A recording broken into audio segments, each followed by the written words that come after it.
আজকে শাহপুরান সাহেবের মাজারে আক্রমণ করে নাই, আমাদের গলা কেটে ফেলছে। এখন ঈমান নিয়ে যদি থাকতে হয়, যদি ইজ্জত নিয়ে থাকতে হয়, আজকে রসুল নিয়ে যদি থাকতে হয়, এক হতে হবে, এক হতে হবে। আমার কারবালা আসতে পারে, আমার কারবালা আসতে পারে। আমরা রসুলের পাগল, পাগল হইলাম কেমনে? এমনি হয়ে গেছি।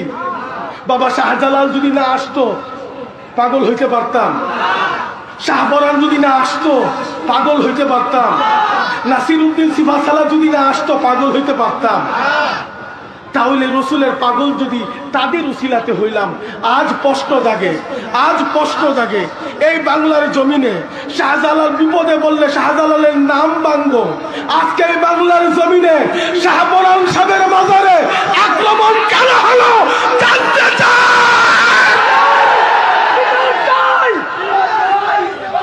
সম্মানিত হাজিরিন, আজকে শাহপরান সাহেবের মাজারে আক্রমণ করে নাই, আমাদের গলা কেটে ফেলছে।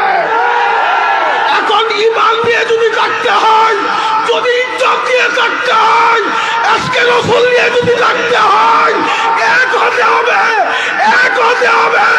আমার কারবালা আসতে পারে, আমার কারবালা আসতে পারে।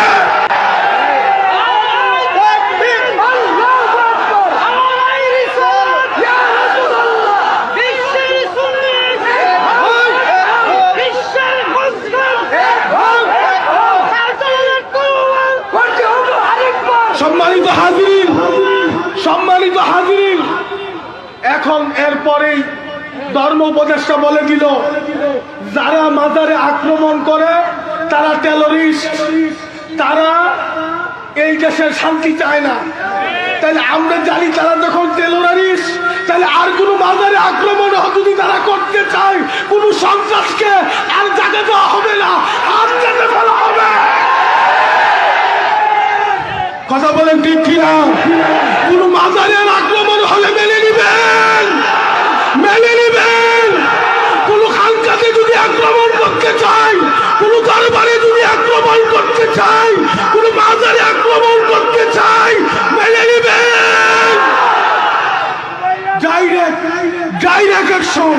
কোন মাজারে আক্রমণ চলবে, কোন মাজারে আক্রমণ চলবে, কোন খানকাতে আক্রমণ চলবে। যদি শরীয়ত গঠিত কাজ করে থাকে আমরা আহলে সুন্নাত ওয়াল জামাত দেখব। যেখানে ওই ইসলামী কাজ হয় আমরা বন্ধ করব।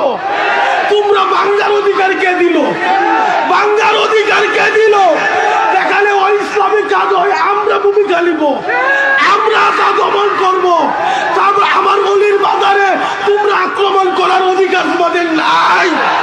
তাহলে আপনারা একমত? কোন অলির বাজারে আসলে, কোন দরবারে আসলে, কোন খানকায় আসলে, কোন পীর মাশায়েখের নামে মামলা দিলে তা মেনে নিবেন, তা মেনে নিবেন। তাহলে ক্লিয়ার, আমাদের মূল হলো রসুল আর মূল হলো আহলে সুন্নাত ওয়াল জামাত। আমাদের অস্তিত্বে আঘাত চলে আসছে। আল্লাহ পাক আমাদেরকে ঐক্যবদ্ধভাবে মোকাবেলা করার তৌফিক দান করুক। সবাই বলুন আমিন। আমরা বিভেদ চাই না, আমরা শান্তি চাই। আমরা বিভেদে বিশ্বাসী না, আমরা শান্তিতে বিশ্বাসী। অনুরোধ করব আমাদের অস্তিত্বে আঘাত দিয়েন না। অলির আমাদের অস্তিত্ব, অলির আমাদের অস্তিত্ব, অলিদের আমাদের অস্তিত্বে আঘাত দিয়েন না। অলিদের আমাদের অস্তিত্ব আঘাত দিলে তা আমরা মেনে নিব না। আল্লাহ পাক আমাদেরকে কবুল করুক, আল্লাহ পাক আমাদেরকে কবুল করুক। এই বলে আমার আলোচনা শেষ করলাম। আসসালামু আলাইকুম রহমতুল্লাহি ওয়া বারাকাতুহু।